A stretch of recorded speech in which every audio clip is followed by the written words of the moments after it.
I graduated in 2022, and it was a month after ChatGPT dropped. That's when the big shakeup really kind of started to form in the industry. I entered the industry to learn what it means to be a developer in general, but also trying to catch up on how that's changing quickly. I have a lot of enthusiasm about the tech without, maybe some of the knowledge of the barriers we face. So I kind of bring some energy for innovation to the team in that way. I can bring some excitement, and then my senior devs can be like, well, that works because of this, or that doesn't work before that. And then everybody brings their unique set of biases together, and it's that kind of stew of different biases and different experiences that creates fuel for innovation as a team. It can't just be one of us going out there and it's like, I'm the best at AI now, so I can do it all. I think everybody should be encouraged to experiment with AI within their own kind of way of thinking and find the best ways that it's working for them as an individual.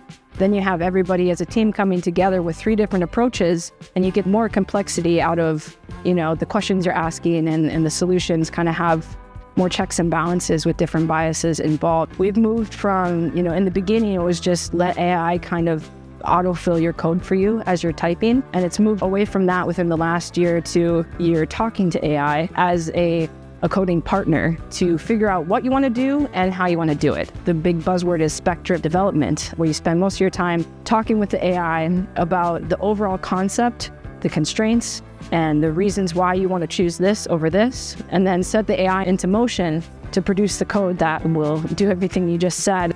The approach is so new. Code review has been an absolute burden that we're still figuring out. You can't read 20,000 lines of code line by line every day, week, or even month. That's not like a reasonable thing for a human mind to do.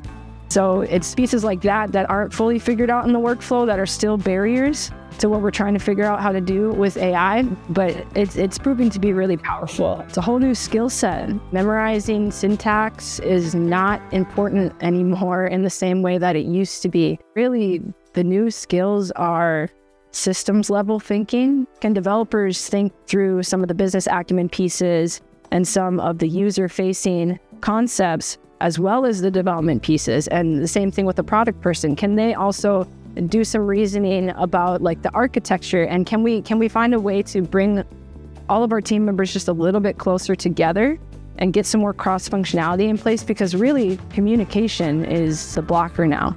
Garbage in, garbage out is the phrase, right? Can you articulate something well? Are you covering all your bases and communicating that to your team members and to AI in a way that pushes things forward? Can you describe what's in your mind as a developer, as a product person, as a business leader in a way that resonates with your team and that AI can use? So the new skill set is communication.